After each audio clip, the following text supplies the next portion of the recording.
ये एक ऐसी लड़की की कहानी है जो 10-12 साल की अवस्था में ही अनाथ हो जाए और अपने मामा मामी के पास पल रही होती है। नमिता चारपाई पर बैठी स्वेटर बुन रही थी। वो जोर जोर से अपनी भांजी को आवाज़ लगाते हुए, अरे राधिका कहाँ रह गई, चाय वाय मिलेगी या नहीं। राधिका बोली, मामी जी अभी लाती हूँ। राधिका चाय लेकर आती है। नमिता बोलती है, तेरे मामा जी का फ़ोन आया है, शाम को उनके दोस्त का लड़का घर आ रहा है, कुछ अच्छा सा खाने के लिए बना देना। वो फौजी है और हमसे इतनी दूर से मिलने आ रहा है। जब वो छोटा था तभी मिली थी मैं उससे। अगर लड़का पसंद आ गया तो मेरी चचेरी बहन है ना मीना, उससे शादी की बात चलवानी है। कुछ पैसे दे दीजिए, मैं बाजार से कुछ सब्जियां खरीद लाती हूँ। मामी बोली, ठीक है, अब चली जा और सूरज ढलने से पहले जल्दी से सब्जियां लेकर लौटना, शाम हो जाएगी। और देख, कल सुबह और शाम के लिए अच्छी अच्छी सब्जियां ले आना। राधिका बोली, ठीक है मामी जी, और इतना कहकर अपना दुपट्टा गले में डाल थैला लेकर निकल पड़ी बाजार के लिए। राधिका 18 साल की, गेहुआ रंग, लंबे घने बाल, गोल चेहरा, खूबसूरत लड़की जिसकी आंखें नीली समुद्र की गहराई लिए, जिसमें से अथाह वेदना का सागर झलक रहा था। झलके भी क्यों ना, बेचारी के माँ बाप उसको छोड़कर मर गए और दुनिया में उसका कोई नहीं था। मामा मामी के साथ ही रहती थी। ना तो वो पढ़ पाती थी, बस उसकी मामी उसे हर समय काम ही करवाती, उस पर जरा भी दया नहीं आती। माँ बाप के जाने के बाद बेचारी की पढ़ाई छूट गई। जैसे तैसे तो मामा मामी घर में रखने को तैयार हुए थे। मामी नमिता दिन भर ऐसे ही खटिया पर बैठे बैठे राधिका को आदेश देती रहती है। सर्दियों के दिन है, काम की तो जैसे फहरिस्त खत्म होने पर नहीं आती। राधिका बेचारी को 2 घंटे के लिए भी आंगन में धूप नहीं सेकने देती। अगर राधिका ना हो तो मामी के घर में मक्खियाँ भिन भिनाई जाए। उसने घर के कच्चे आंगन को गोबर से लिपकर सुंदर बना रखा है। किनारे पर कुछ गुलाब के पौधे भी लगा दिए हैं, कुछ मिर्ची और टमाटर के पौधे भी लगा रखे। आंगन के बीच में एक तुलसी जी का चौराहा है, जिसमें सुबह शाम हर रोज वो दिया जलाती है। वैसे तो नमिता की अपनी कोई औलाद नहीं है, फिर भी वो राधिका की कदर नहीं करती। राधिका भी सब सुन लेती है। उसे ये लगता है कि दुनिया में मामा मामी के अलावा और कोई भी तो उसका नहीं है। अब राधिका बाजार पहुंच चुकी थी। उसने कुछ हरी सब्जियां, गोभी, मटर वगैरह और पालक सरसों आदि खरीद लिया और घर की ओर चल दी। तभी उसने महसूस किया कि कोई उसका पीछा कर रहा है। उसने पीछे मुड़कर देखा, एक लड़का उसके पीछे चला आ रहा था। उसने अपनी थोड़ी रफ्तार बढ़ा दी, परंतु थैला भारी होने के कारण वो ज़्यादा तेज नहीं चल पा रही थी। जैसे तैसे वो अपने घर पहुंची। वो अभी तुलसी के चौराहे तक ही पहुंची थी, किसी ने दरवाज़ा खटखटाया। राधिका ने दरवाजे की दस्तक को अनसुना कर दिया और रसोई की तरफ चल दी। इतने में उसकी मामी ने दरवाज़ा खोला और खुश होते हुए, अरे जसपाल, तुम भीतर आओ। राधिका, जसपाल आया है, तुम जरा पतीले में पानी गर्म होने को तो चढ़ा दो, हाथ मुंह धो लेगा, ठंड बहुत है। तो राधिका रसोई में से बोली, जी मामी जी, अभी चढ़ाती हूँ। उसकी मामी कहने लगी, जल्दी से पालक और प्याज के पकोड़े बना ले, और हाँ, चाय भी चढ़ा देना। ठीक है मामी। और राधिका ने पूछा, और कुछ तो नहीं? अभी इतना कर ले, और टमाटर, हरा धनिया, मिर्च दे देती, साफ करके सिल पर चटनी पीस देती, तभी तो पकोड़े खाने का मज़ा आएगा। तेरे मामा भी आ रहे होंगे। नमिता राधिका से कहने लगी, देती हूँ मामी। और थोड़ी देर में राधिका ने स्नान घर में पानी गर्म करके रख दिया और बोली, मामी पानी रख दिया है, मेहमान से कहो कि हाथ पैर धो ले। मामी ठीक है। तब तक राधिका के मामा मोहनलाल भी आ गए थे। उन्होंने भी अपने हाथ पांव धोए। तब तक राधिका ने चाय, गरम गरम प्याज और पालक के पकोड़े टमाटर की चटनी के साथ परोसे। सब बातें करते हुए खाने लगे। गर्मा गर्म मूंगफली खाई। 2 घंटे के अंदर राधिका ने रात का खाना भी तैयार कर दिया। आलू टमाटर की सब्जी, आंवले की चटनी, मिर्ची का अचार और मेथी के गर्मा गर्म पराठे। खाना खाने बैठे। जसपाल बोला, खाना तो बहुत ही स्वादिष्ट है। राधिका नजरें नीचे करके मुस्कुराकर चली गई। मोहनलाल जी खुश होते हुए बोले, ये मेरी भतीजी खाना बहुत ही अच्छा बनाती है। अगले दिन राधिका को जागने में थोड़ी देर हो गई। नमिता ने राधिका की अच्छे से खबर लेनी शुरू कर दी। महारानी जी दिन चढ़ाया है, कब तक सोओगी? ये सब जसपाल ने भी देखा। बस राधिका तो रोते हुए रसोई में चली गई। उसने जल्दी जल्दी सारा काम निपटाकर नाश्ता भी तैयार कर दिया और नमिता से बोली, मामी नाश्ता तैयार है, आप सब खा लीजिए। नमिता बोली, ठीक है, आज तो देर कर दी तूने, लेकिन कल से ये सब नहीं होना चाहिए। तभी मोहनलाल नमिता से बोला, भाग्यवान, हमेशा क्यों बिटिया के पीछे पड़ी रहती हो? दिन भर तो सारे काम में लगी रहती है। बेचारी जागने में थोड़ी देर हो गई तो कौन सा आसमान टूट पड़ा। नमिता कहने लगी, जब इसकी शादी होगी ससुराल में तुम ही पैरवी करने चले जाना। मैं तो सिर्फ इतना कह रहा हूँ, छोटी सी जान सारा दिन घर संभालती है, कभी कभार तो कोई गलती हो गई तो नज़रअंदाज कर दिया करो। ठीक है, राधिका बोली, मामी नाश्ता बन गया है, नाश्ता कर लो सब। आलू के परांठे, रायता और हरी चटनी, गाजर का हलवा, सबने खूब अच्छे से गर्मा गर्म नाश्ता किया। राधिका ने भी वहीं आंगन में लगे हैंडपंप से 2 बाल्टी पानी भरा और अपने बर्तन साफ करने लगी। जसपाल भी धूप में बैठा अखबार पढ़ रहा था। अखबार तो एक बहाना था, वो अखबार की ओर से राधिका को देख रहा था। एकाएक राधिका ने ध्यान दिया, जसपाल उसे ही देख रहा था। उसने जल्दी जल्दी अपना काम खत्म किया और अंदर चली गई। राधिका को जसपाल का ऐसे देखना अच्छा नहीं लगा, लेकिन वो कहती भी तो किससे? वो जानती थी कि उसका अपना समझने वाला कोई नहीं है। सुबह से लेकर सिर्फ काम में लगी रहती है, शाम तक पढ़ाई लिखाई का तो पता ही नहीं। राधिका के लिए कुछ नया नहीं, रोज का काम सुबह से शाम तक और मामी की डांट, बस यही बचा था। उसके जीवन में सुख के दिन तो जैसे कभी देखे ही नहीं थे। बेचारी ने यही सोचते सोचते कब उसकी आंख लग गई, उसे पता ही नहीं चला। शाम होने को आई थी, सर्दियों के दिन थे। दिन भी जल्दी ढलता है सर्दियों में। नमिता को शाम की चाय की तलब उठने लगी। उसने राधिका को पुकारा, शाम की चाय नसीब होगी या नहीं? महारानी कब तक ऐसे ही सोती रहेगी? अब तो सूर्य नारायण भी विदा हो गई। ला शर्म है कि नहीं? मामी की आवाज़ सुनकर राधिका झट से उठी। रजाई से बाहर आने का उसका मन तो नहीं था, पर फिर भी उसने जल्दी से उठकर आंगन में आकर नमिता से कहा, अभी बनाती हूँ मामी, क्या है ना, वो जरा आंख लग गई थी। और ये सुन, नमिता कहने लगी, चाय के साथ कुछ नाश्ता भी बना लेना, मैंने हरे मटर छील कर रखे हैं, जरा तल लेना। राधिका कहने लगी, ठीक है मामी, और इतना कहकर वो रसोई में चली गई। जसपाल सोचता रहता है, इतनी भली लड़की के प्रति नमिता चाची का जो व्यवहार है वो बहुत ही दुखदायक है। इतना काम करने के बाद भी उसकी इस घर में ये इज्जत है। शाम की चाय के बाद नमिता पड़ोस में किसी से मिलने चली गई। राधिका रसोई में रात के खाने की तैयारी कर रही थी। तभी जसपाल रसोई घर में पानी पीने के बहाने आ पहुंचा। रसोई में अचानक से जसपाल को देखकर राधिका थोड़ा घबरा गई। आप घबराओ नहीं, मुझे तो बस पानी पीने के लिए चाहिए था। अगर आपको कोई परेशानी ना हो तो नहीं तो मैं चला जाता हूँ। राधिका बोली, ऐसी कोई बात नहीं है, आप अचानक से आ गए इसलिए मैं जरा चौंक गई, अभी पानी देती हूँ। राधिका ने लोटे में रखा पानी गिलास में डालकर दे दिया। क्या मैं थोड़ी देर आपसे बात कर सकता हूँ, अगर आपको कोई ऐतराज ना हो तो राधिका कहने लगी, जी कहिए, क्या कहना चाहते हो? आपसे एक बात पूछूं? जसपाल ने सवाल किया। नमिता चाची आपके साथ ऐसा व्यवहार करती है, आप कैसे इतना सब कुछ सह लेती हो? मुझे तो उनका बर्ताव बहुत बुरा लगता है। इस पर राधिका गुस्से में बोली, ऐसी कोई बात नहीं है, वो मेरी मामी है और मेरी माँ के समान है।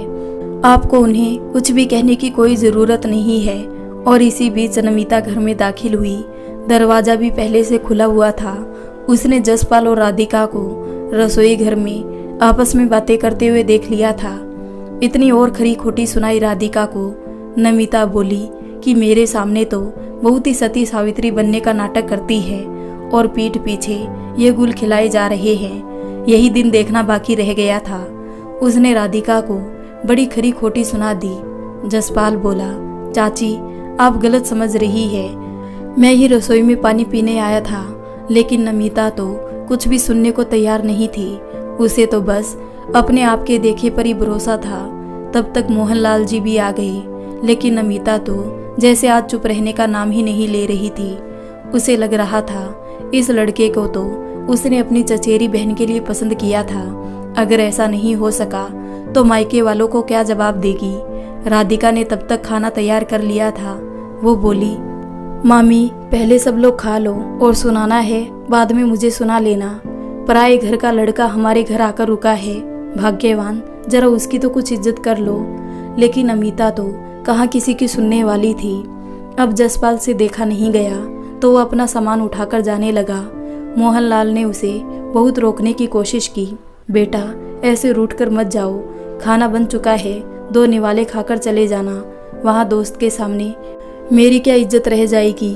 जसपाल ने दोनों हाथ जोड़कर मोहनलाल से माफ़ी मांगी। नमिता और मोहनलाल के चरण छूकर और एक झलक राधिका की ओर देखकर जसपाल उसी समय उस घर से निकल गया।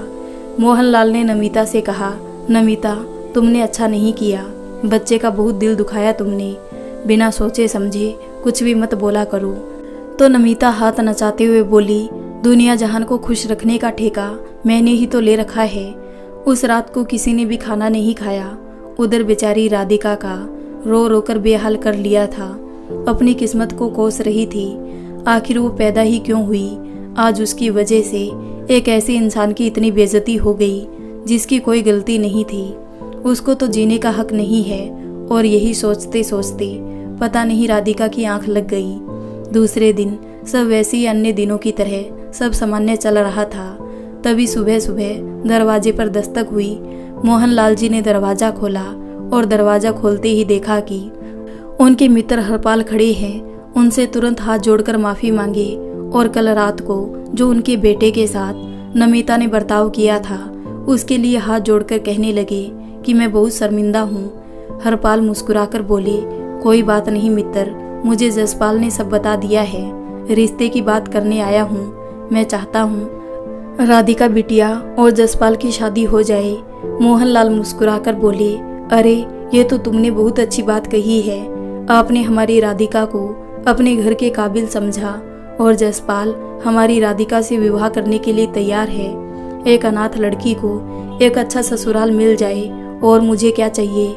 नमिता भी बाहर आ गई और शादी चाहे जो करो, मैं इसकी शादी में एक फूटी कोड़ी खर्च करने वाली नहीं। ये आप कैसी बातें कर रही हो। मोहनलाल बोले। हरपाल बोला, भाभी जी राधिका भी तो आपकी बेटी के समान है। ऐसी बेटी बड़े भाग्य से मिलती है, लक्ष्मी का रूप। ऐसी बातें ना करे उसके बारे में। मोहनलाल जी नमिता को समझाते हुए बोले, भाग्यवान, कुछ तो भगवान से डर, ऊपर जाकर क्या मुंह दिखाएगी। पाप पुण्य भी तो कुछ होता है। तू तो अपने अहम में लगता है सब कुछ भूल गई है। नमिता कहने लगी, रहने दो, ये पाप पुण्य का अंतर मुझको मत समझाओ।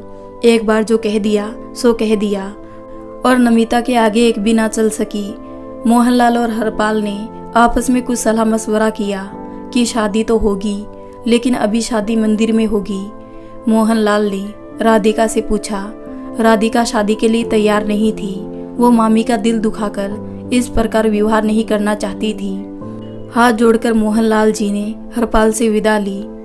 राधिका अपने मामा से बोली, क्षमा करें मामा जी, लेकिन मैं इस विवाह के लिए तैयार नहीं हूँ। इस तरह तो बिल्कुल भी नहीं, जहाँ बड़ों का दिल दुखे। और वो जैसी भी है, लेकिन है तो मेरी मामी। मैं उनका दिल दुखाकर नहीं कर सकती। इतने सालों से वो मुझे अपने साथ रख रही है और मैं उनके सारे एहसान भूलकर स्वार्थी हो जाऊं। जिस दिन मामी इस विवाह के लिए राजी हो जाएगी, मैं उस दिन शादी कर लूंगी। हरपाल जी बोले, बहुत ही भाग्यशाली है तुम्हारी माँ। तुम जैसी बेटी को जन्म दिया। तेरे जैसी बेटी घर की बहू बनाकर अपने आप को धन्य समझूंगा। हमेशा खुश रहो बेटा। जब से जसपाल की माँ दुनिया से गई है, मेरे आंगन से रौनक चली गई है, तो घर में आ जाएगी तो जैसे रौनक वापस आ जाएगी मेरे आंगन में। कोई बात नहीं, जैसी तेरी मर्जी। वैसे जसपाल को समझाने में मुश्किल होगी। मेरा जसपाल बहुत समझदार है। हरपाल हाथ जोड़कर मोहनलाल से नमस्ते करके दुखी मन से वापस लौट रहा था। राधिका के मन में विचार उठ रहे थे। शादी तो चलो सही है, वो मुझसे करना चाहते थे। आखिर मैं करती भी क्या, उस समय मुझे जैसा सही लगा वो मैंने कह दिया। राधिका के मन में तरह तरह के विचार जो उठ रहे थे और खुद ही उनका समाधान कर रही थी। फिर 2 दिन की पहचान में कोई शादी के लिए हाँ थोड़ी ही करता है, और मैं उसे प्यार भी नहीं करती, पसंद भी तो नहीं करती। राधिका अपने आप ही सवाल जवाब कर रही थी, उनके उत्तर दे रही थी। उसने नाश्ता बनाया और मामा मामी के पास ले जाकर बोली, छोड़ो भी मामी, कब तक गुस्सा होकर बैठी रहोगी, लो नाश्ता कर लो। और हाँ, ये कभी मत सोचना कि मैं तुम्हारी खुशी के खिलाफ जाकर कुछ भी करूँगी, शादी तो बहुत दूर की बात है। और इतना कहकर राधिका की बात सुनकर मोहनलाल जी की आंखें नम हो गई। वो अपनी पत्नी नमिता से बोले, तुम ये ममता क्यों नहीं पढ़ पाई? ये राधिका तेरी मर्जी के खिलाफ कोई काम नहीं करेगी। अरे भाग्यवान, अब तो इस पर थोड़ी सी ममता बरसा दे, एक बार अपना प्यार भरा हाथ इसके सिर पर रख दे, थोड़ा सा प्यार दे दे एक बार। अजी अब रहने भी दो ये ज्ञान की बातें, तुम्हारे उपदेश खत्म हो गए हो तो मैं नाश्ता कर लूं। मोहनलाल जी बोले, तुझे समझाना तो पत्थर पर सिर फोड़ने के बराबर है, तू कभी नहीं समझेगी, चाहे तेरे लिए कोई जान की बाजी लगा दे। हरपाल ने अपने घर पहुंचकर सारी बात जसपाल को कह दी। बोला, कोई बात नहीं पापा जी, मैं राधिका से बात नहीं करूंगा जब तक वो नहीं करेगी। इसके पहले मुझे उसका दिल जीतना होगा, उसे भरोसा दिलाना होगा कि मैं जीवन भर उसका साथ निभा सकता हूँ। राधिका की जिंदगी रोजमर्रा की तरह फिर से पटरी पर चल पड़ी थी। सुबह शाम का वही काम, फिर शाम को बाजार जाकर सब्जी लाना। सब्जी लेने गई तो क्या देखती है, जसपाल उसका इंतजार करता हुआ बाजार में खड़ा था।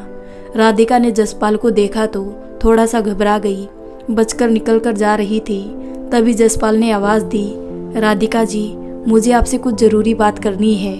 राधिका बोली, लेकिन मुझे आपसे कोई बात नहीं करनी है। ऐसा कहकर राधिका तेज कदमों के साथ आगे बढ़ने लगी। जसपाल राधिका के पीछे पीछे आने लगा। राधिका को तो बहुत गुस्सा आया। उसने जसपाल से कहा, आप ऐसा क्यों कर रहे हैं? इतना सब कुछ तो हो चुका है, और क्या बचा है? क्यों मेरे पीछे आ रहे हो? मैं तुम्हें पसंद भी नहीं करती। इतना सुनकर जसपाल के कदम थोड़ा थम गए। कुछ सोचकर बोला, अच्छा तो ये बात है, आप मुझे पसंद नहीं करती। माफ़ कीजिए राधिका जी, आज के बाद मैं कभी आपके पीछे नहीं आऊँगा। ये बात मुझे पता नहीं थी, मुझे लगा था कि आप भी मेरी तरह मुझे पसंद करती है। जसपाल बेचारा मायूस होकर वहाँ से वापस चला। राधिका ने इतना सब जसपाल से कह तो दिया था, लेकिन अब उसे बहुत दुख हो रहा था कि गुस्से में इतना कुछ कह दिया। घर जाकर राधिका रसोई में चली गई और खाना बनाने लगी। अचानक उसका मन इतना भारी हुआ, घुटनों में सिर रखकर फूट फूट कर रोने लगी। इतने में उसे बाहर से मोहनलाल जी की आवाज़ सुनाई दी। उसने सोचा, लगता है मामा जी आ गए। वो फौरन अपने आंसू पोंछकर अपने काम में लग गई। मोहनलाल जी रसोई में आए और राधिका से आकर बोले, आज जसपाल मिला था तो बेटा मैंने उससे पूछा कुछ काम था, किस लिए आए थे? जसपाल बोला, राधिका से कुछ सवाल के जवाब चाहिए थे जो मिल गए। मुझे लगा था जैसे मैं राधिका को पसंद करता हूँ वो भी मुझे पसंद करे, परंतु ऐसा नहीं है। राधिका दुखी होते हुए बोली, मामा जी, इस विषय में मुझे कोई बात नहीं करनी, जो हो नहीं सकता तो क्यों हम उसके पीछे पड़े। जैसी तेरी मर्जी, लेकिन कोई फैसला लेने से पहले एक बार जरूर सोच लेना। इतना प्यार करने वाले लोग बड़ी मुश्किल से मिलते हैं। इतना कहकर मोहनलाल जी रसोई से बाहर आ गए। उधर आज जसपाल अपने घर पहुंचा। उसके चेहरे पर निराशा के भाव साफ साफ नजर आ रहे थे। तभी हरपाल बोला, मुझे पता था वो मना ही करेगी, बहुत ही भली लड़की है। मुझे पता था वो पहले औरों का सोचती है, फिर अपने बारे में सोचती है। तू निराश मत हो, फिर कोशिश कर। जल्दी छुट्टियां खत्म होने वाली है। मैं चाहता हूँ कि तेरे जाने से पहले तेरी सगाई मैं उससे करवा दूँ। अपने बाबूजी की बात सुनकर उसको ये तो यकीन हो गया कि आज ना तो कल, कल नहीं तो परसों, एक ना एक दिन राधिका इस विवाह के लिए तैयार हो जाएगी। और जसपाल इसी उम्मीद से राधिका से मिलने की कोशिश करने लगा, लेकिन राधिका है कि जसपाल को देखती भी नहीं थी। ऐसे ही हफ्ता बीत गया। जसपाल ने राधिका को फिर बाजार में देखा। राधिका उस दिन बहुत जल्दबाजी में थी। बहुत घबराई हुई थी। जसपाल को देखकर राधिका बोली, चलिए आप। क्यों, क्या हुआ? मामी जी सीढ़ियों से उतरते हुए छत से गिर गई है। जसपाल राधिका के साथ घर की ओर चल पड़े। डॉक्टर साहब ने नमिता का मुआयना किया।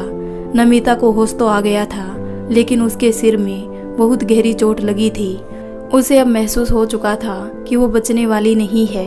सारा मोहल्ला इकट्ठा हो गया था। आंखों में आंसू उसने राधिका और जसपाल को अपने पास बुलाया और एक दूसरे के हाथों को पकड़ते हुए उसने राधिका का हाथ जसपाल के हाथों में देते हुए इशारों इशारों में माफी मांगी और बिना कुछ बोले ही प्राण त्याग दिए। राधिका फूट फूट कर रो पड़ी। मोहनलाल जी बोले, चलो अपने अंतिम समय में ही भलाई का काम तो करके गई। बस शायद भगवान को यही मंजूर था, भगवान उसकी आत्मा को शांति दे। और ऐसा कहते हुए मोहनलाल की आंखों से आंसू टपक पड़े। अंतिम संस्कार के समय हरपाल जी आए हुए थे। उन्होंने साथ बना दी, भगवान के आगे किसी की नहीं चलती है। शायद ऊपर वाले को यही मंजूर था। अब तक नमिता की 13वीं भी हो चुकी थी। मोहनलाल जी ने हरपाल जी और जसपाल को खाने पर बुलाया और बोले, आज आप लोगों को खाने पर बुलाने का कारण था क्योंकि जसपाल की छुट्टियां ज़्यादा नहीं बची थी, क्योंकि वो तो फौजी था, इसलिए तो उसे समय पर नौकरी के लिए जाना था। इसलिए मैं चाहता हूँ कि जसपाल और राधिका की सगाई कर दी जाए। फिर यही नमिता की आखिरी इच्छा थी। हरपाल जी बोले, आपने तो मेरे मुंह की बात छीन ली। मैं भी आपसे यही कहना चाहता था, लेकिन कह नहीं पाया क्योंकि भाभी जी को गए हुए महीना भी नहीं हुआ। ऐसी बातें करना उचित नहीं। बोले कुछ दिन के लिए रोक तो देते, लेकिन फिर जसपाल की छुट्टियां भी खत्म होने वाली है, सगाई कर देते हैं और शादी अगली बार। जसपाल छुट्टी लेकर घर आए। मोहनलाल जी बोले, बहुत बढ़िया मित्र, तो फिर ठीक है, कल आप अपने शहर जाएंगे, फिर परसों वापस आएंगे तो बहुत समय बर्बाद हो जाएगा। हम सब लोग यहीं रहकर खरीदारी करते हैं। हरपाल जी बोले, बहुत अच्छा मित्र, जैसी आपकी इच्छा, हमें क्या परेशानी हो सकती है भला। दूसरा दिन खरीदारी में और तैयारियों में निकल गया। शाम को सब बहुत थक चुके थे। राधिका ने जल्दी से शाम की चाय बनाई, फिर रात को खाने की तैयारी करने लगी। मोहनलाल जी बोले, बेटा तू भी बहुत थक गई होगी, राधिका मैं तेरी कुछ मदद कर देता हूँ। तो राधिका बोली, नहीं मामा जी, मैं सब कर लूँगी, बस आप थोड़ी सी सब्जियाँ काटने में मेरी मदद कर दीजिए। मोहनलाल जी बोले, गर्मा गर्म बैंगन का भरता, चटनी, भुने हुए आलू और मक्खन के साथ रोटी, ये तो बहुत अच्छी बात है। राधिका अपना काम करने में लग गई। चूल्हे से उड़ रही आग की सुनहरी लपटों की रोशनी से राधिका की खूबसूरती और भी निखर कर आ रही थी। वो कभी अपने गालों पर आ रही लटों को संभालती, तो कभी आंखों में लग रही चूल्हे की लकड़ियों की झल से आंखों को अपने दुपट्टे से पोंछती। उसका सौंदर्य देखते ही बनता था। जसपाल तो बहुत खुश था, कल राधिका के साथ उसकी सगाई हो जाएगी, लेकिन अभी तक उसे राधिका की दिल की बात पता नहीं चली थी। वो राधिका के मन की बात जानना चाह रहा था। रात का खाना खाने के बाद मोहनलाल और हरपाल जी दिन भर के थके होने के कारण जल्दी सो गए। राधिका बर्तन धोने के लिए हैंडपंप से पानी भरने जा रही थी कि जसपाल ने कहा, आप छोड़िए, मैं बाल्टी भर देता हूँ। राधिका बोली, नहीं नहीं, आप काम मत कीजिए, आप तो हमारे मेहमान हैं। तो वो राधिका को छेड़ते हुए बोला, मेहमान तो आप हैं हमारे दिल की, बताइएगा कब आप रहने आएंगी। राधिका शर्मा कर नजरें नीची कर लेती है। तभी जसपाल बोलता है, तुम्हें वैसे कहने में शर्म आ रही है तो कल सुबह लिखकर बता देना कि आप मुझसे प्यार करती है नहीं। सुबह राधिका एक पत्थर में हाँ लिखकर जसपाल को दे देती है। जसपाल की तो खुशी का कोई ठिकाना नहीं रहता। राधिका ने लिखा था, मैं भी तुमसे प्यार करती हूँ। दोनों की साधारण ढंग से गांव के कुछ लोगों को बुलाकर सगाई हो जाती है। धीरे धीरे समय बीतता है। जसपाल की छुट्टियां समाप्त होने लगती है और उसके जाने का समय निकट आ जाता है। जसपाल को राधिका भारी मन से विदा करती है। किस तरह छुट्टियां बीत गई, दोनों को पता ही नहीं चला। जसपाल फिर वापस चला गया।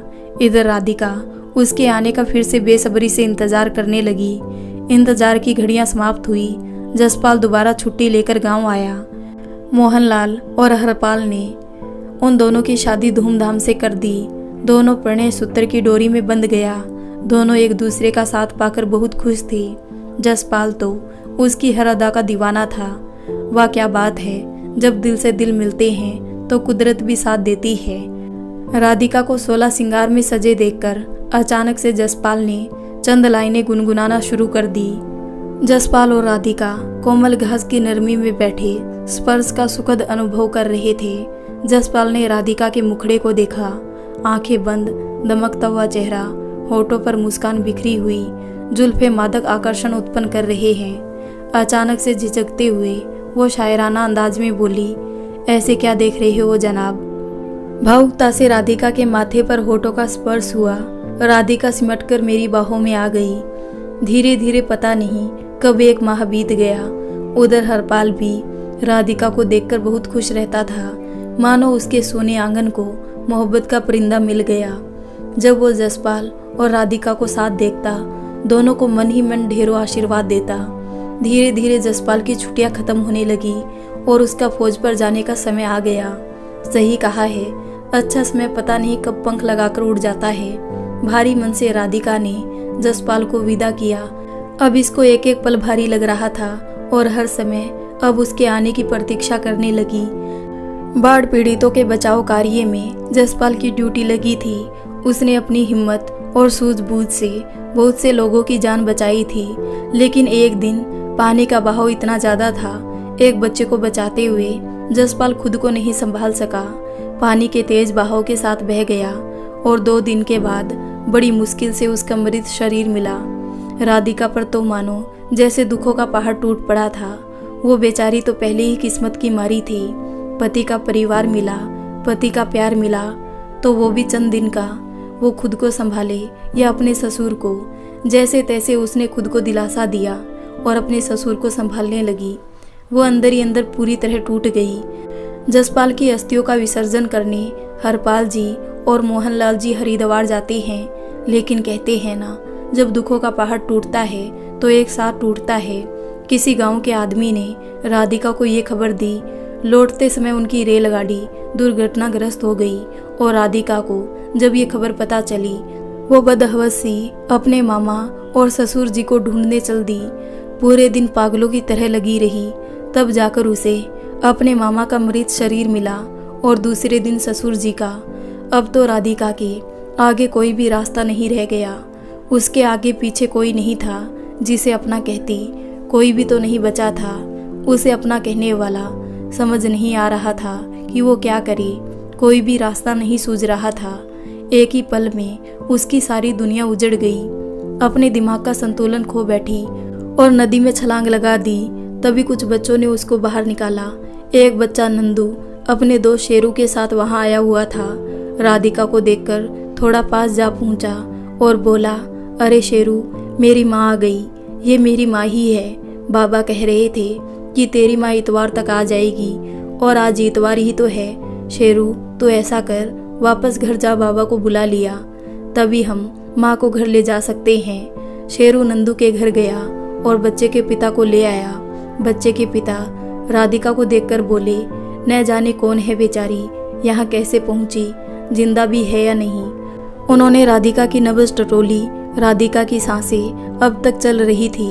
उन्होंने राधिका को गोद में उठाया और बच्चे से बोले, पहले मैं इन्हें वेद जी के पास लेकर जाऊंगा, इनकी तबीयत खराब है। नंदू, तुम भी मेरे साथ वेद जी के यहाँ चलो। तो नंदू कहने लगा, लेकिन बाबा, ये मेरी माँ ही है ना। आपने कहा था ना कि माँ इतवार को आ जाएगी और आज इतवार है ना। बस अपनी बात बोले जा रहा था। ये मेरी माँ है ना। बेटे की ऐसी बातें सुनकर रघुनंदन कुछ सोच नहीं पा रहे थे कि बच्चे को क्या जवाब दे। झूठा दिलासा देना भी ठीक नहीं है। नन्ही सी जान पहले ही अपनी माँ के आने की झूठी आशा में बैठा रहता है, और अगर ये कह दिया कि ये तुम्हारी माँ है ही नहीं, और अगर ये लड़की बाद में अपने घर चली गई, ये परेशान होगा। तो रघुनंदन बोला, नंदू, जब ये होश में आएगी तो खुद ब खुद अपने नंदू को पहचान लेगी, इसलिए पहले इन्हें ठीक होने दो। रघुनंदन वेद जी के पास पहुंचे। वेद जी से कहा कि जल्दी से इस लड़की का इलाज कीजिए, अभी इसकी सांसें चल रही है और जिंदा है। वेद जी बोले, प्रधान जी, कौन है ये लड़की? इतना बताने का समय नहीं है, पहले आप इसकी जान बचाइए। इसके होश में आने पर पता चलेगा कौन है। नंदू बार बार अपने पिता से बस पूछे जा रहा था, बाबा माँ कब ठीक होगी, मुझे पहचान तो लेगी ना मेरी माँ। वैद्य जी ने अपनी पत्नी को आवाज़ दी, बोले इसके गीले कपड़े बदल दो, फिर इसका इलाज शुरू करता हूँ। वैद्य जी की पत्नी ने राधिका के कपड़े बदले और उसके हाथ पैरों पर गर्म तेल की मालिश कर दी। और प्रधान रघुनंदन सिंह सोच नहीं पा रहे थे कि क्या जवाब दे नंदू को, कैसे झूठा दिलासा दे। हाँ करे कि तेरी माँ है, तुझे पहचान लेगी, या फिर ये भी तो कहते नहीं बनता ये तेरी माँ है। बहुत ही बड़ी दुविधा में फंस चुके थे। प्रधान रघुनंदन सिंह थोड़ी देर के इलाज के बाद राधिका को होश आ गया। वैद्य जी ने गरम गरम काढ़ा और देसी दवाइयाँ दी। सुनिए बिटिया को होश आ गया है। इतना सुनते ही नंदू भीतर की ओर भागा और पीछे पीछे रघुनंदन भी। नंदू फौरन जाकर राधिका से माँ कहकर लिपट गया। राधिका को कुछ समझ नहीं आया, लेकिन नंदू के इस तरह गले लगने से उसके मन में नंदू के लिए ममता जाग गई। उसने भी कह दिया, हाँ बेटा। नंदू राधिका को छोड़कर अपने बाबा से बोला, देखा बाबा, मैं कहता था ना माँ मुझे पहचान लेगी। मेरी माँ ने मुझे पहचान लिया। अब जल्दी कीजिए, मुझे अपनी माँ को घर लेकर जाना है और उनको घर दिखाना है। नंदू को ऐसा लग रहा था जैसे उसे कोई अनमोल खजाना मिल गया है। अनमोल खजाना उसे फिर से ना कोई छीन ले। रघुनंदन जी बोले, 1 मिनट रुको, बाहर मेरा इंतजार करो, मैं तुम्हारी माँ को लेकर आता हूँ। तो नंदू बोला, ठीक है बाबा, मैं बाहर हूँ, जल्दी लेकर आना माँ को। और ये कहकर वो चला गया। आपका नाम क्या है और आप इस हालत में कैसे? मेरा नाम राधिका है। मेरा इस दुनिया में कोई नहीं है। मैं खुद को ख़त्म करना चाहती थी। उसने आप बीती सुना दी, लेकिन आप लोगों ने बचा लिया। इस बच्चे को देखा तो मुझसे ये नहीं कहा गया कि मैं तुम्हारी माँ नहीं हूँ। कोई बात नहीं, लेकिन अब आप रहेंगी कहाँ? जाएंगे कहीं भी जहाँ किस्मत ले जाएगी। तो रघुनंदन ने राधिका से कहा, अगर आपको ऐतराज़ ना हो तो आप मेरे घर चल सकती है। आपको कोई भी असुविधा नहीं होगी और नंदू भी आपके आने से खुश हो जाएगा। तभी वैद्य जी की पत्नी और वैद्य जी बोले, क्या सोच रही हो बिटिया, चली जाओ। वो बच्चा कैसे अपनी माँ के लिए दिन रात तड़पता है। हम सब ने देखा है उसे तड़पते हुए। आज तुम्हें देखकर कितना खुश था। हमने पहली बार उसको इतना खुश देखा है। और प्रधान जी भी रोज न जाने कितने लोगों का भला करते हैं। कोई परेशानी नहीं होगी बिटिया तुम्हें इनके घर में।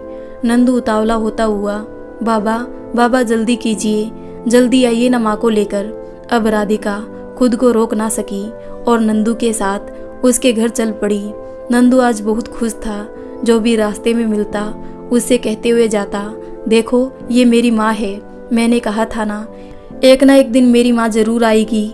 और रास्ते भर राधिका के साथ बकबक करते हुए आ गया। नंदू कहने लगा, माँ आज से खाना तुम बनाना। महाराजीन अच्छा खाना नहीं बनाती और दाल में घी तक नहीं डालती और दूध में पानी मिलाकर देती है। अब तुम आ गई हो ना, तो रोज अच्छा अच्छा खाना बनाकर मुझे खिलाना। राधिका ने देखा एक बड़ा सा बाड़ा, उसमें गाय भैंस, कुछ मुर्गे मुर्गियाँ और चूजे घूम रहे थे। एक नीम का पेड़, बस कमी थी तो कुछ फुलवारी की। ऐसे ही घर की कल्पना राधिका ने की थी। राधिका को नंदू बातें करते हुए लिए जा रहा था। राधिका जैसे घर के दरवाजे के पास पहुंची, बर्तन धोने वाली रजिया काकी बाहर निकली और राधिका को गौर से देखकर बोली, छोटे प्रधान जी किसे ले आए? रजिया काकी, ये मेरी माँ है। सुंदर है ना मेरी माँ? रजिया का कोई उत्तर ना पाकर नंदू बोला, काकी सुंदर है ना मेरी माँ? उसे कोई खोया हुआ खजाना मिल गया। जल्दी से जल्दी अपने घर की तिजोरी में रखना चाहता हूँ, अनमोल खजाना। रजिया बोली, हाँ नंदू, बहुत सुंदर है तेरी माँ। फिर उसने कहा, फिर क्या सोच रही हो काकी? प्रधान रघुनंदन सिंह जी ने देखा कि बाड़े के बाहर सारे मुर्गा मुर्गी टहल रहे हैं। उन्होंने सारे मुर्गी मुर्गियों को पकड़कर उनके बाड़े में पहुंचा दिया। फिर शेरू से भी कहा, चलो अपने घर जाओ। कुएं से 2 बाल्टी पानी खींचकर गाय के पास रख दिया। फिर जैसे ही गाय की सानी बनाने जा रहे थे, तभी दीनू काका आ पहुंचे। उसने प्रधान जी को आवाज़ दी, अरे मालिक, ये क्या कर रहे हैं? आप माफ़ कीजिए, आ जाने में थोड़ी देर हो गई। मैं रजिया से बोलकर गया था, अगर मुझे देर हो जाए तो मुर्गी के बच्चों को और गाय भैंस को चारा डाल देना।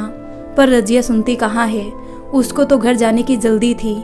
चलिए छोड़िए मालिक, मैं करता हूँ। दीनू काका, देखो देखो ये मेरी माँ है। नंदू राधिका को लेकर अंदर चला गया और बोला, इस कमरे में मैं और तुम रहेंगे और बराबर वाला कमरा बाबा का है, वहाँ पर अपना काम से काम करते रहते हैं। बाबा हारमोनियम भी बजाते हैं और मैं भी उनके साथ गाना गाता हूँ। माँ तुम भी हमारे साथ गाना गाया करोगी ना? नंदू बोला, माँ हाँ एक बात और है माँ, साथ में स्नान घर भी है। घर के पीछे काफ़ी जगह है जहाँ मैं खेलता हूँ। राधिका नंदू के मुंह से इतनी सारी बातें सुनकर बोली, ज़्यादा मत बोलो नहीं तो नज़र लग जाएगी। नंदू काका रघुनंदन से बोले, ये कौन है मालिक? रघुनंदन ने सारी बात बता दी। रघुनंदन जी कहने लगे, तो क्या करूं, बच्चे की जिद के आगे मेरी नहीं चली। मुझे भी लड़की भली लगी, शायद सच बोल रही थी। चलो अब शाम होने वाली है, देखता हूँ रसोई में क्या रखा है बनाने के लिए। क्या खाओगे? तो काका रसोई में देखता हूँ क्या रखा है, मैं तो वही खा लूँगा जो भी आप बनाएंगे। आपने काम दिया, अपने घर में सहारा दिया। बहू बेटे ने तो घर से कब का निकाल दिया था, आप नहीं होते तो न जाने मेरा क्या होता। दीनू काका बड़े उदास होते हुए बोले। तो रघुनंदन सिंह कहने लगे, अच्छा चलो अब रसोई में जाकर देखता हूँ क्या सब्जी है। ऐसा कहकर रघुनंदन सिंह रसोई की ओर चल दिए। बोले, तेरी माँ को कष्ट होगा बेटा, मैं ही खाना बना देता हूँ। तभी राधिका बोली, तकलीफ किस बात की, वैसे भी मुझे खाना बनाना बहुत पसंद है, मैं सब कर लूँगी, आप जब तक नंदू के साथ खेलिए। तभी नंदू बाहर दीनू काका के पास आकर बोला, पता है काका, आज का खाना मेरी माँ बना रही है। अब मैं माँ के पास जाता हूँ, क्या पता मेरी माँ को किस चीज़ की ज़रूरत पड़ जाएगी। तो इतना कहकर नंदू अंदर गया। नंदू को पहली बार इतना खुश देखकर दीनू काका को बहुत अच्छा लगा। थोड़ी देर बाद राधिका ने खाना तैयार कर लिया। मूंग के तड़के वाली दाल, बैंगन का भरता, प्याज का सलाद और गर्मा गर्म रोटियां ढेर सारे घी के साथ। नंदू बाबा और दीनू काका से बोला, खाना तैयार है, नंदू तेरी माँ बुला रही है। राधिका ने 3 थाली लगा दी। रघुनंदन जी बोले, माफ़ कीजिएगा आपको तकलीफ हुई। बोले, तकलीफ किस बात की? मुझे रसोई के काम करना अच्छा लगता है और फिर बच्चा भूखा ही सो जाता, ना आपको अच्छा लगता और ना ही मुझे। रघुनंदन जी बोले, ठीक कहा आपने, मैं थाली दीनू काका को देकर आता हूँ। और दीनू काका को देकर रघुनंदन खुद खाने बैठ गए। साथ में मुन्ना भी खाने लगा। बाहर से दीनू काका की आवाज़ आई, खाना बहुत ही अच्छा बना है बिटिया। रघुनंदन सिंह ने आवाज़ सुनी तो वो बोले, खाना वाकई बहुत अच्छा बना है। तीनों खाना खा रहे थे। दीनू काका बोले, थोड़ी दाल और मिलेगी बेटा। काका दाल, रोटी भी चाहिए तो 2 रोटी और ले आना, तुम्हारे हाथ में अन्नपूर्णा माता का वास है। सब खाना खाकर और बिस्तर पर लेट गए। पराए घर में कौन सा काम कब होता है इसका उसे पता नहीं था, इसलिए खुद काम भी शुरू नहीं कर सकती थी। वो जागकर भी लेटी रही। जैसे उसने करवट लेनी चाहिए, उसने देखा कि नंदू ने उसके पल्लू को अपने हाथ में बांध रखा था। बच्चे का अपने प्रति प्रेम देखकर उसका मन ममता से भर उठा और उसने उसके माथे को चूम लिया।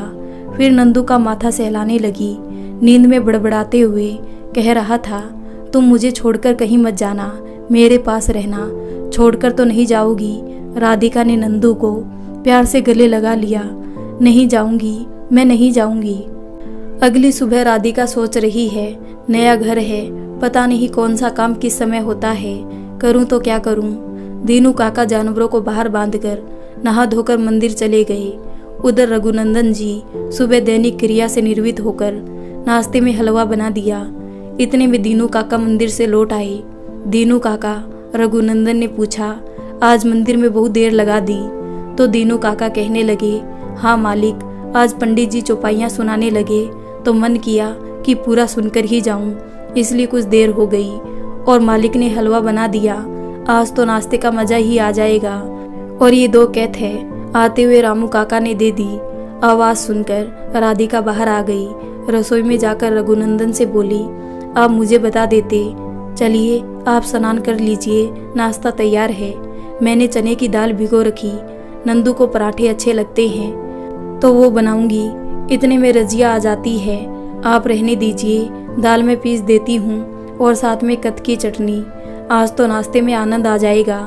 इतना कहकर 8-10 लहसुन की कलियां छीली, 3-4 लाल मिर्च, साबुत धनिया और काले नमक के साथ अच्छी सी चटनी बना दी। सब गर्मा गर्म पराठों का आनंद उठा रहे थे। सबको खाने के बाद राधिका ने अपने लिए थाली परोसी। इतने में खाना बनाने वाली महाराजी ने वीरमती काकी आ गई और राधिका को देखकर कहने लगी, तू कौन है और तेरी इतनी हिम्मत कैसे हुई मेरी गैर हाजिरी में मेरा काम छीनने की? तो मीठी मीठी बातें करके इस घर में घुस गई। तूने क्या समझा सीधे सीधे मालिक को बेवकूफ़ बना लेगी? तू मुझे नहीं जानती है, तेरा जीना मुश्किल कर दूंगी, मेरा काम छीनेगी, मेरे पेट पर लात मारेगी। करम जली जा यहाँ से, आइए वहीं लौट जा, नहीं तो मुझसे बुरा कोई नहीं होगा। राधिका ने इतना सुना, उसकी आंखों से आंसू बहने लगे। नंदू ने इतना सुना और गुस्से में बोल पड़ा, दादी ये मेरी माँ है और तुम इनसे ऐसे बात नहीं कर सकती। तुम तो मुझे दूध में पानी मिलाकर देती थी और सारा दूध खुद पी जाती थी, मेरी दाल में घी तक नहीं डालती थी। दीनू काका और रजिया बोले कि तुम्हारी उम्र का लिहाज कर रहे हैं, नहीं तो ये जो तुम्हारी काली जुबान है ना और काला दिल है, तुम्हारे विनाश का यही कारण है। तभी वीरमती गुस्से में बोली, मैं तेरे जैसी नहीं हूँ, पति मर गया तो देवर से विवाह रचा लिया, तुझे तो कोई है ही नहीं कहने सुनने वाला। काकी जो जैसे खुश रहता है उसे रहने दो, क्यों परेशान करती हो? कैसी बातें कर रहे हो? मेरे पेट पर लात मारे, कोई मेरी नौकरी छीने और मैं कुछ ना कहूँ। वीरमती गुस्से से चीख पड़ी। तभी दीनू काका फिर बोले, इस बिटिया ने ना तो तेरा कोई काम छीना है, ये इस बच्चे को बेहोशी की हालत में मिली थी, ये मासूम इसे अपनी माँ समझ बैठा है। तो वो कहने लगी, किसी भी अनजान को ठाकुर साहब अपने घर में बीबी बनाकर ले आए और गांव वालों को पता ही नहीं है। और वो राधिका पर इल्जाम लगाने लगी। रघुनंदन बोले, अब तक तो मैं तुम्हें बर्दाश्त कर रहा था और आज के बाद अपनी मनहूस शक्ल मत दिखाना। तुम्हारा जितना भी पैसा बनता है तुम्हारे घर पहुंचा दिया जाएगा। वीरमती काकी बोली, हाँ हाँ धोस किसको दिखा रहे हो? प्रधान जी, सारे गांव को तुम्हारी करतूतें बताऊंगी। पता नहीं किस औरत को अपने घर में रखा है। तभी नंदू बोल पड़ा, वो मेरी माँ है, मेरी माँ के बारे में कुछ मत कहो दादी। वो कहने लगी, बड़ा बन रहा है माँ वाला, न जाने किसको उठाकर ले आया है, अभी गांव वालों को बताती हूँ। और इतना कहकर वीरमती काकी वहाँ से चली गई। राधिका की आंखों में आंसू थे, वो वहाँ से उठकर अंदर चली गई। रजिया बोली, वीरमती काकी की बातों से बेचारी का दिल दुख गया, बेचारी ने खाना भी नहीं खाया। आप नंदू के हाथ खाना अंदर भेज दीजिए, इसके कहने से बिटिया खाना खा लेगी। नंदू बोला, माँ खाना खा लो, बेटा भूख नहीं है। तो नंदू बोला, मुझे पता है तुम्हें भूख तो है, लेकिन तुम खाना नहीं चाहती। वीरमती दादी की बात का बुरा लगा है, पता है ना, वो बहुत बुरी है, वो तो सबको ऐसे ही कुछ भी बोलती रहती है। मेरे हाथों से खाना खा लो, मुझे भूख नहीं है, राधिका ने फिर कहा। लेकिन नंदू ने राधिका के मुंह में एक निवाला डाल दिया और बोला, चुपचाप खा लो, नहीं तो मैं रूठ जाऊंगा। राधिका ने नाश्ता खाना शुरू कर दिया। रघुनंदन दरवाजे के पीछे से देख रहे थे। उन्होंने सोचा, इसकी माँ भी नहीं है, फिर भी इन दोनों के बीच अटूट प्रेम है। काश ये माँ बेटे एक दूसरे से कभी अलग ना हो, लेकिन ये कैसे हो सकता है? राधिका को तो कभी ना कभी इस घर से जाना पड़ेगा, और ये तो हमारे घर की सदस्य भी नहीं है, पता नहीं कौन है। और अगर कभी कोई इसको ढूंढते हुए यहाँ पहुँचा तो इसको वापस जाना ही पड़ेगा। फिर नंदू का क्या होगा? बेचारा माँ के लिए तरस रहा था, लेकिन अभी तो दोनों एक दूसरे को पाकर बहुत खुश थे, बाद में देखा जाएगा। रघुनंदन बाहर गए, मीठी नंदू को आवाज़ देते हुए, देखो मैं अपनी नानी के घर से वापस आ गई। नंदू भी मीठी की आवाज़ सुनकर बाहर आकर बोला, तुम आ गई मीठी? नंदू बोला। मीठी बोली, हाँ, मेरे साथ अंदर चलो, मैं तुम्हें कुछ दिखाती हूँ। मीठी ने पूछा, क्या हुआ नंदू, ऐसा क्या दिखाना चाहते हो? मीठी नंदू के पड़ोस की एक छोटी सी बच्ची थी। तो नंदू बोला, बस तुम अपनी आंखें बंद करो। और नंदू ठीक राधिका के पास ले जाकर बोला, मीठी आंखें खोलो। मीठी ने जैसे ही आंखें खोली, राधिका को सामने देखकर हैरानी से बोली, ये कौन है नंदू? नंदू बोला, ये मेरी माँ है, खाना भी बहुत अच्छा बनाती है, तो मिट्टी बोली, अच्छा ये तेरी माँ है? तो मिट्टी बोली, सच में तुम्हारी माँ बहुत सुंदर है। फिर मिट्टी बोली, मैं अपनी माँ को बताकर आती हूँ कि नंदू की माँ वापस आ गई है भगवान के घर से। और इतना कहकर मिट्टी वापस अपने घर चली गई। तभी रघुनंदन सिंह बोले, बेटा मिट्टी से क्यों कहा कि ये तुम्हारी माँ है? अपनी माँ से बता देगी और उसकी माँ के साथ बीरमती काकी का उठना बैठना है। पता नहीं क्या क्या बोलेंगे तेरी माँ के बारे में। सच में तेरी माँ तेरी ही रहेगी। लेकिन काकी गुस्सा होकर गई है। मिट्टी अपनी माँ सोनिया को घर जाकर बताती है कि नंदू की माँ वापस आ गई है। सोनिया रघुनंदन जी के घर आती है। नंदू बोलता है, सोनिया चाची देखो देखो मेरी माँ आ गई। नदी के किनारे बेहोश पड़ी मिली थी, इनका इलाज कराया है और फिर बाबा अपने घर ले आए। सोनिया राधिका को देखकर बोली, अच्छा हुआ बहन तुम आ गई। नंदू बेचारा कब से माँ के प्यार के लिए तरस रहा था। राधिका ने सारी आप बीती सोनिया को सुना दी। लेकिन मुझे क्या पता था कि मेरा भाग्य मुझे नंदू से मिला देगा। बरसों से ममता के लिए तरस रहा है। अगर मैं इसको वो ममता दे सकूं, इसमें क्या बुराई है? इतने कम समय में ही इसे इतना लगाव हो गया है। ऐसा लगता है कि जैसे मेरा सगा बेटा है। तो सोनिया कहने लगी, अच्छा हुआ बहन, मैं बहुत खुश हूँ। नंदू को माँ मिल गई, इससे अच्छा और क्या हो सकता है। मैं अभी जाती हूँ और बाद में फुर्सत से बात करती हूँ। अभी माँ के घर से आई हूँ तो बहुत काम पड़ा हुआ है। और चली गई। बाहर से लोगों के शोर की आवाज़ आ रही थी। रघुनंदन ने बाहर आकर पूछा, अरे क्या बात है? उनमें से एक ने कहा कि बात तो क्या है, कैसे कहे कुछ समझ नहीं आ रहा, लेकिन आपसे संबंधित है। समझ नहीं आ रहा कहाँ से शुरू करूं और कैसे कहूं। आप हमारे गांव के इज्जतदार इंसानों में गिने जाते हैं। आपसे तो ऐसी उम्मीद बिल्कुल नहीं प्रधान जी।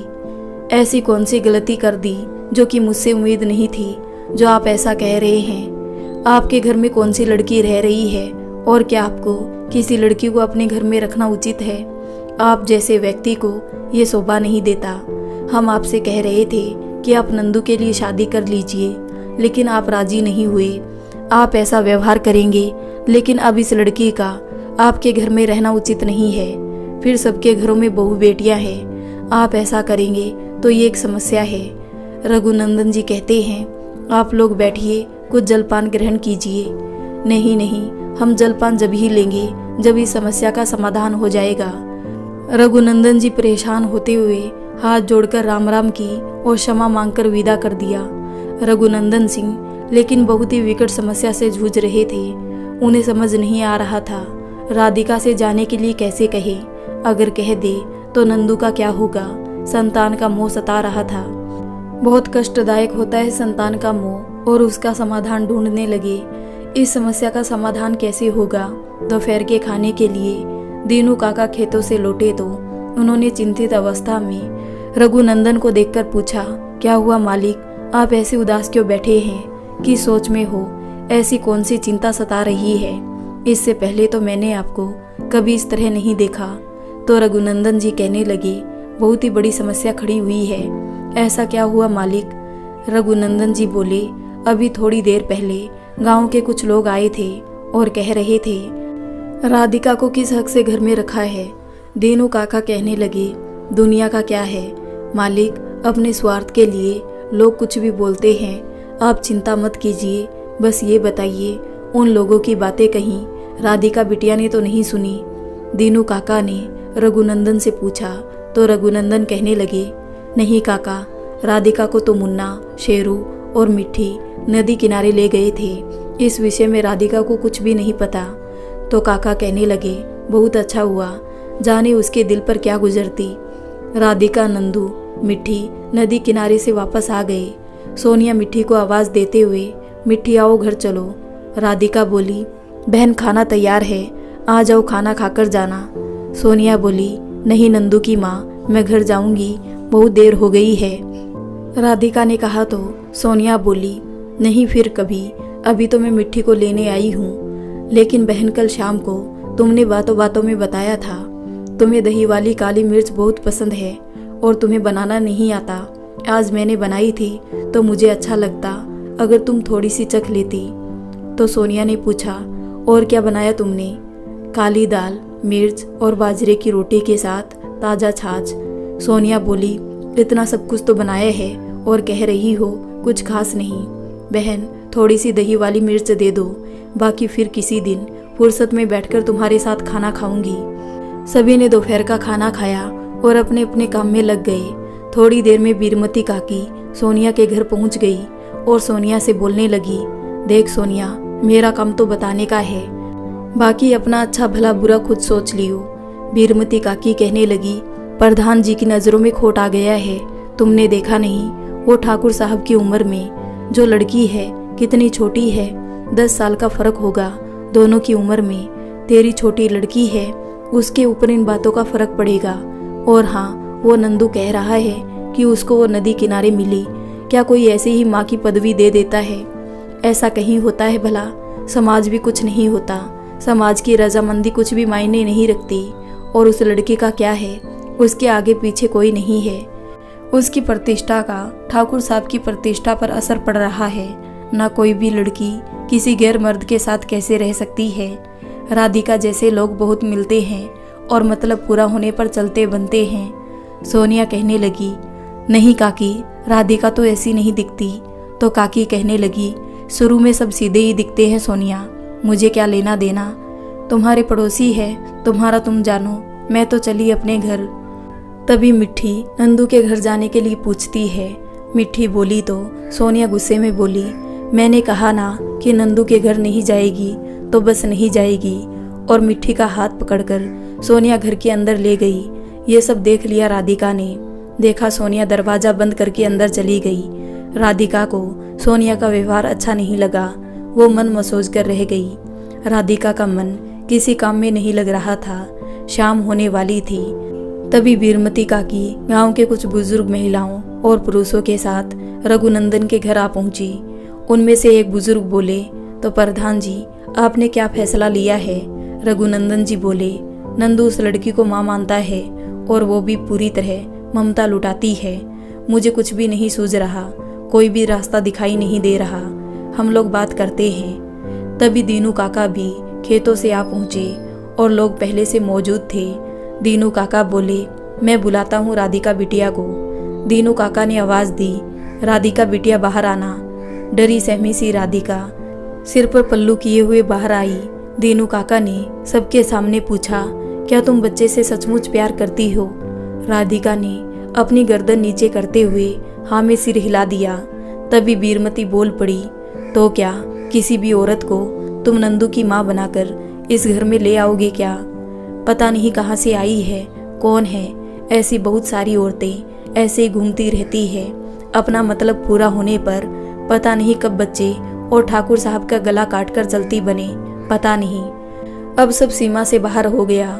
रघुनंदन जी बोले, आप सब एक मासूम पर झूठे लालछन लगा रहे हैं। वो मेरे बच्चे की माँ है और तो मैंने अपने बेटे को इतना खुश नहीं देखा।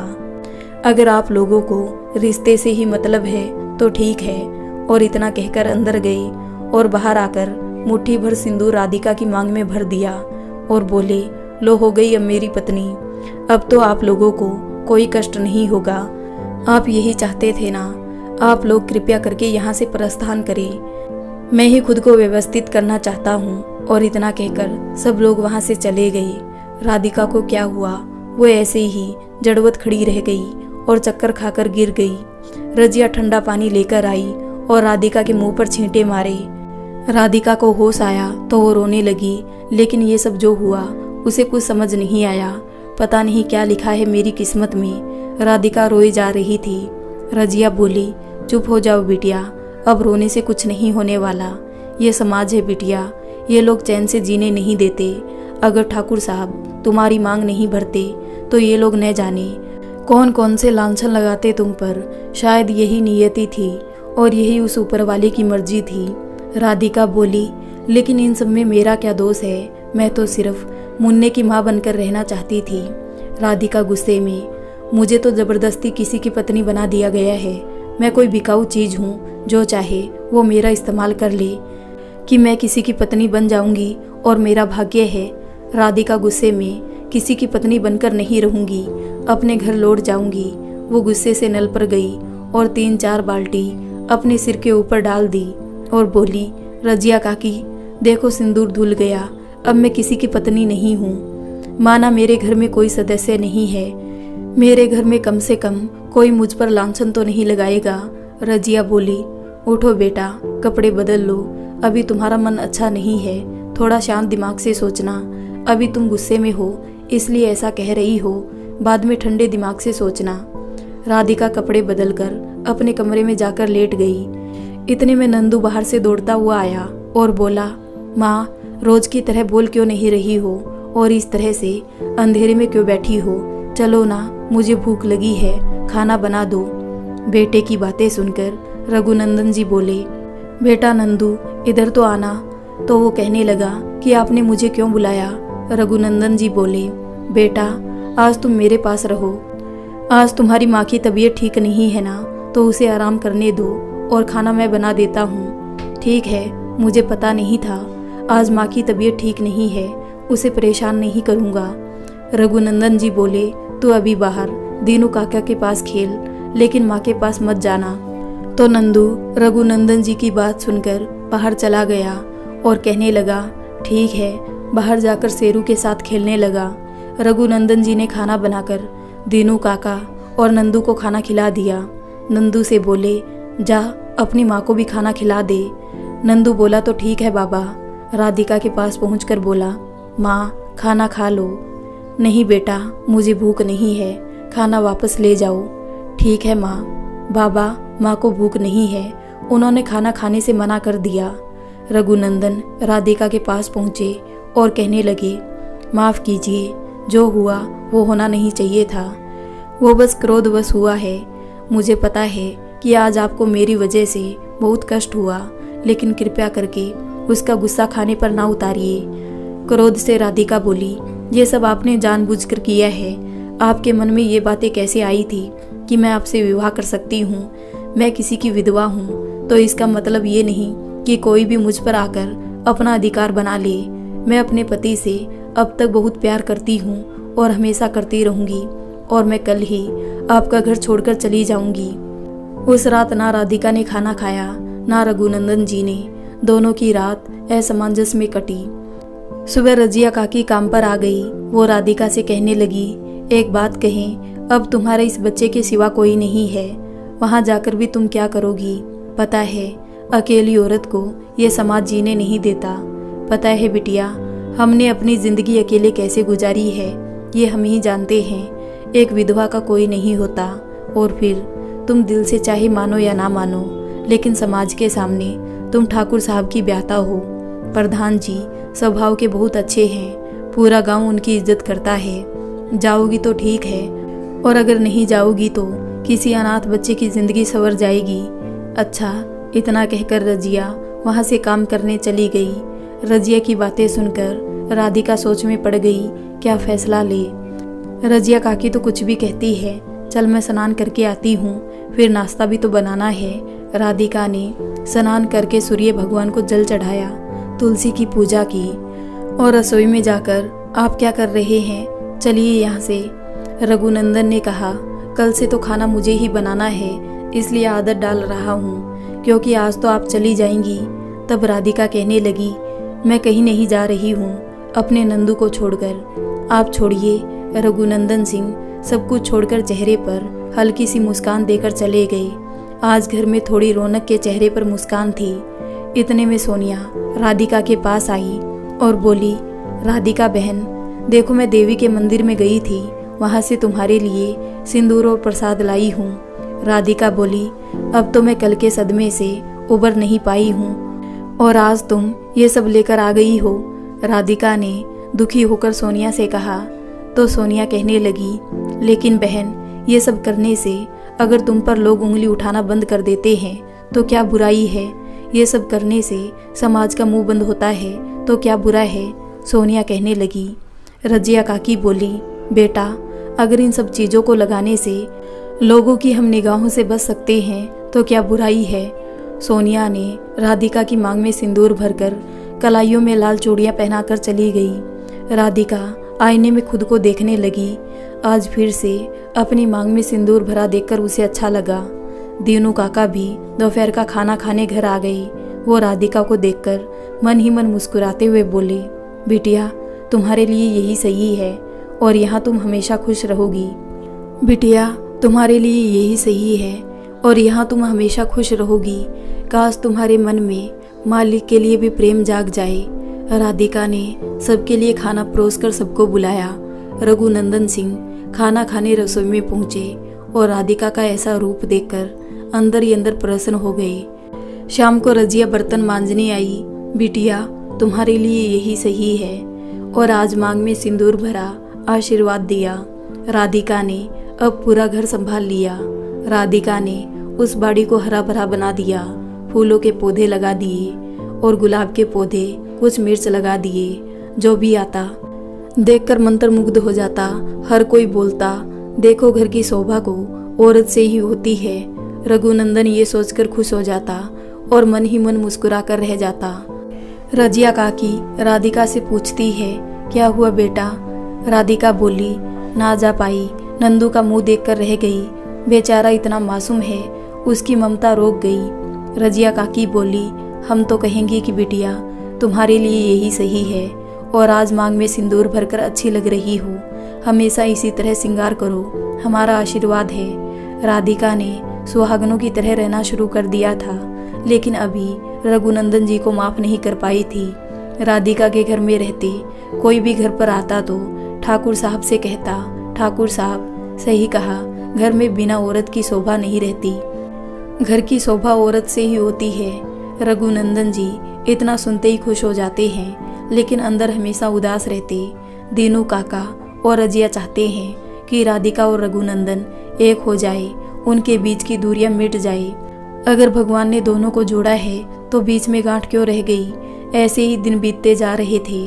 रघुनंदन राधिका को पसंद करने लगे और करे भी क्यों नहीं पसंद।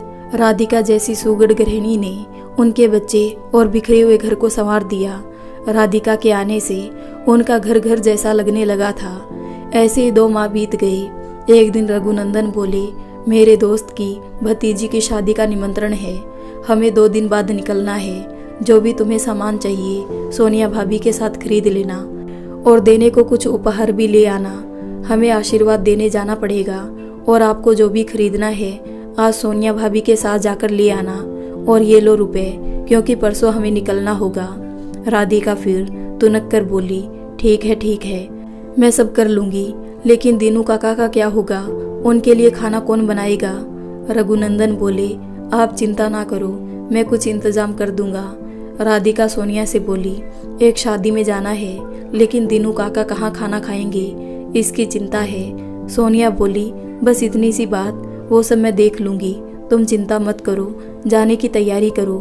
राधिका और सोनिया ने मिलकर खरीदारी की। राधिका तैयार होने लगी। रजिया काकी बोली, मैं सोनिया को बुलाकर लाती हूँ, तुम्हें अच्छे से तैयार कर देगी। सोनिया को आते हुए देख रघुनंदन सिंह बोले, सोनिया भाभी उनसे कहिए कि जो संदूक में गहने रखे हैं वो भी पहन ले। मैं कहूँगा तो नहीं पहनेगी, लेकिन आप कहेंगी तो आपकी बात जरूर मान लेगी। सोनिया ने कहा, ठीक है भाई साहब, आप चिंता ना करें, मैं मना लूँगी। और कुछ कहना है तो बता दीजिए, मैं कह दूँगी। और मुस्कुराती हुई अंदर चली गई। सोनिया ने तैयार किया। राधिका खुद को दर्पण में देखकर शर्माने लगी। सोनिया बोली, लाओ तुम्हारे काला टीका लगा दूं, कहीं नजर ना लग जाए, वहाँ पर बहुत सुंदर दिख रही हो। बीच की मांग निकालकर एक बड़ा सा जूड़ा, माथे पर मांग टीका, कानों में झुमके, हाथ में कांच की चूड़ियाँ और सीतारामी हार, गहरे हरे रंग की बनारसी साड़ी, हाथों में चूड़ियाँ, हाथ में सोने के कंगन, कमर में कमरबंद और पैरों में पायल पहनकर वो किसी रानी से कम नहीं लग रही थी। तभी नंदू बाहर आया और बाहर से रघुनंदन सिंह का हाथ पकड़कर अंदर ले गया। देखो माँ आज कितनी सुंदर लग रही है, बोलो ना बाबा। रघुनंदन जी तो राधिका को देखते ही रह गए। इतने में नंदू फिर बोला, बोलो ना बाबा, मेरी माँ बहुत सुंदर लग रही है ना? हाँ तेरी माँ बहुत सुंदर लग रही है। और इतना कहकर रघुनंदन जी अंदर से बाहर गए। सोनिया ने रघुनंदन जी के भावों को बहुत पहले पढ़ लिया था। तांगे पर सामान चढ़ाया जा रहा था, बस अब निकलने ही वाले थे। बाहर आकर राधिका ने सोनिया से कहा, बहन दीनू काका का ध्यान रखना।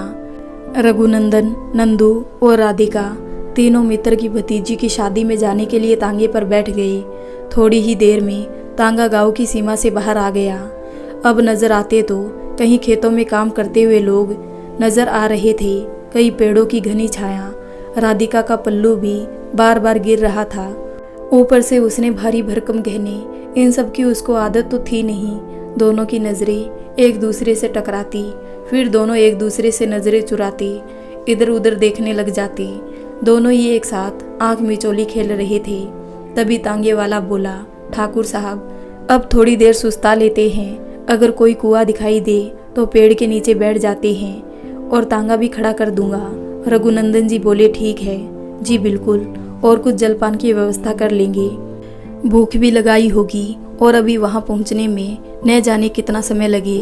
तभी एक जगह दिखाई दी। रघुनंदन सिंह को एक तांगे वाला खड़ा हुआ दिखाई दिया। तांगे वाले ने अपना तांगा वहीं रोक दिया। वो तो गांव के ही निकले। वो परिवार भी उसी शादी में जा रहा था, लेकिन उनको रुके हुए बहुत देर हो गई थी। तो उन्होंने रघुनंदन सिंह से कहा, हम चलेंगे, आप लोग विश्राम कीजिए। और इतना कहकर वो लोग चले गए। तांगे वाले ने तांगे से बाल्टी निकाली। सभी ने हाथ पांव धोए, घोड़े को दाना पानी डाला और पानी पिलाया। राधिका घर से पूरी सब्जी अचार लाई थी। सबने साथ में भोजन किया और थोड़ी देर बाद विश्राम करने के बाद अपने गंतव्य की ओर चल पड़ी। दोपहरी थोड़ी थोड़ी चढ़ाई थी। सूरज भी गर्मी फेंक रहा था। राधिका की गोद में सिर रखकर नंदू सो गया था और अब राधिका को भी बार बार झपकी आ रही थी। रघुनंदन जी ने राधिका को अपने कंधे का सहारा दिया ताकि राधिका थोड़ी देर आराम से सो पाए। थोड़ी देर बाद राधिका की आंखें खुली तो उसने देखा कि वो रघुनंदन सिंह के कंधे से टिकी हुई है। झटपट उसने अपने आप को हटाकर रघुनंदन को घूर कर देखने लगी। रघुनंदन सिंह मुस्कुराकर दूसरी ओर देखने लगे। शाम होने वाली थी, आधा रास्ता पार हो चुका था। तभी राधिका मोर को देखकर, मुझे मोर देखना है। रघुनंदन जी उसकी बाल सुलभ हरकत पर हंसने लगे। उनको हंसता देखकर राधिका बोली, मुझे नहीं देखना कोई मोर, आप तांगे को आगे बढ़ाइए। रघुनंदन जी बोले, नहीं नहीं, हम सब मोर देखकर ही जाएंगे। राधिका मोर को देखकर बहुत खुश हुई। रघुनंदन जी तो उसको एकटक निहार रहे थे। नंदू और राधिका बहुत खुश थे। तांगे में बैठे और आगे चल दिए। दरवाजे पर पहुंचते ही राधिका ने अपना घूंघट थोड़ा लंबा कर लिया। रघुनंदन सिंह अपने दोस्त धर्मवीर के गले मिले और बड़े बुजुर्गों के चरण स्पर्श किए और राधिका ने भी बड़ों के चरण छुए। धर्मवीर सिंह बोले, भाई रघुनंदन, तुमने शादी कर ली और बताया भी नहीं, ये सब कब हुआ? रघुनंदन जी बोले, ये लंबी कहानी है, थोड़ा रुको फिर बताता हूँ। रघुनंदन सिंह ने जलपान ग्रहण करते करते सारी कहानी कह सुनाई। धर्म सिंह बोले, अच्छा तो ये सब अचानक हो गया, लेकिन ये तो बताओ कि अब तो सब ठीक है ना? भाभी ने स्वीकार कर लिया या नहीं? वो तुमसे प्रेम करने लगी या नहीं? पता नहीं इसका क्या मतलब है, हाँ या ना? अब तो मैं ना नहीं करूँगा, बस वक्त का इंतज़ार है। राधिका को देखकर रीमा बोली, भाई साहब ने दूसरा विवाह भी कर लिया और हमें बुलाया भी नहीं। धर्म सिंह की पत्नी रीमा ने राधिका को ताना मारा। राधिका कहने लगी, वो क्या है जीजी, सब इतनी जल्दी में हुआ कि किसी को बुलाने का मौका नहीं मिला। राधिका ने अपनी सफाई दी। तभी रघुनंदन सिंह के गांव से आने वाले मेहमान, जिनका तांगा रास्ते में मिला था, उनकी पत्नी जानकी बोली, झूठ बोल रही है, मैं आप सबको सब बात बताती हूँ। दरअसल छोटी पत्नी मिले तो कोई भी मर्द शादी करने को राजी हो जाएगा। राम जाने क्या सच है और झूठ क्या है। ऐसे थोड़ी होता है कि किसी को भी नंदू की माँ बना दो। तभी रीमा बोली, कैसी बातें कर रही हो बहन, बिना बात किसी के बारे में ऐसे नहीं बोलते। जो भी हो गया, भाई साहब की बात आई है, न जाने कोई किसी की क्या मजबूरी थी। ये तो वही जाने कि वो इनकी मजबूरी थी या उनकी मजबूरी, भगवान ही जाने। ना तो इन्होंने शादी की, ना बुलाया, और उसने सारी बात वहाँ पर बोल दी। ये दोनों गलत को गलत और सही को सही कह रही थी। और इतना कहकर जानकी वहाँ से चली गई। खड़े खड़े राधिका की बड़ी बड़ी आंखों से आंसू टपकने लगे। उसको कुछ भी समझ नहीं आ रहा था। रीमा बोली, चलो हटाओ ना बहन, क्यों मन खराब कर रही हो? लोग तो कुछ भी कहते रहते हैं। चलो अपना मुंह धोकर कपड़े बदल लो, इतने भारी कपड़ों में काम भी नहीं होगा। बारात के समय कल अच्छे से तैयार हो जाना, और इतना सुंदर चांद सा चेहरा उदास अच्छा नहीं लगता। जलपान के बाद सभी खाना खाने बैठे। आलू मटर की सब्जी, गोभी की तरकारी, बूंदी के लड्डू, चावल और रोटी थे। पहले पुरुष और फिर महिलाओं की पंगत लगी। खाने के बाद सब फुर्सत में थे। तभी रीमा राधिका से बोली, चलो बहन, बन्नी के मेहंदी तो लगा दो। राधिका खुश होकर बोली, हाँ हाँ क्यों नहीं। तभी रीमा की जेठानी बोली, कैसी बातें कर रही हो, उनकी दूसरी शादी है, ये मेरी बेटी को कैसे मेहंदी लगा सकती है। और कुछ अनाप शनाप बोलने लगी। राधिका की आंखों में आंसू निकल पड़े। तभी रुक्मणी की जेठानी बोली, क्या गलत कहा मैंने, ना पंडित ना बराती, ऐसी भी कहीं शादी होती है। ये सब बातें रघुनंदन ने सुनी और बोले, धर्म सिंह, जहाँ मेरी पत्नी का अपमान हो मैं वहाँ नहीं रुक सकता, मैं उनकी आंखों में आंसू नहीं देख सकता। और कहने लगे, क्षमा करें मित्र, मैं आपके हर कार्य के लिए हमेशा तत्पर रहूँगा, अभी आज्ञा दीजिए। उन्होंने राधिका से अंदर से सामान लाने को कहा और उसी समय धर्म सिंह के साथ हाथ जोड़कर माफी मांगी और परिवार सहित तांगे पर बैठ गई। रघुनंदन के प्रति राधिका के मन में प्रेम के बीज अंकुर का रूप लेने लगे। प्रेम भी क्यों ना उपजे जो उसके लिए जमाने से बोल सके, ऐसा इंसान उसको मिल गया। उसकी चाहत बढ़ने लगी। उसको समझ आने लगा कि रघुनंदन की इतनी बड़ी भी गलती नहीं थी जो उसको माफ ना किया जा सके। राधिका सोचने लगी, ये उस दिन सब भाव वेश में हो गया होगा। धर्म सिंह का घर गुस्से में छोड़ तो दिया, लेकिन रात का समय और इतना लंबा सफर, जो का त्यों गांव छूटता जा रहा था। डर भी बढ़ता जा रहा था। सभी डर रहे थे, लेकिन एक दूसरे से व्यक्त नहीं कर रहे थे। भगवान का शुक्र था, उस दिन रात पूरे चांद की रोशनी से धरती पर पड़ रही थी। लेकिन चाहे जो भी हो, रात तो रात होती है। बियाबान जंगल में उल्लू की आवाज डरा रही थी, कहीं सियार की आवाज सुनाई दे रही थी। सुनसान रास्ता, और ऐसे में तांगे को रोकने का कोई फायदा नहीं था। तभी अचानक झाड़ियों में से कुछ लुटेरे बाहर निकल आए। उन्होंने तांगे को चारों ओर से घेर लिया और रघुनंदन से बोले, जो भी तुम्हारी जेब में रुपया पैसा है सब दे दो। रघुनंदन ने अंगूठी, चैन और जो रुपए थे सब उनको दे दिए। तभी एक लुटेरा बोला, तांगे में जो जनानी बैठी है उसने भी जरूर गहने पहने होंगे।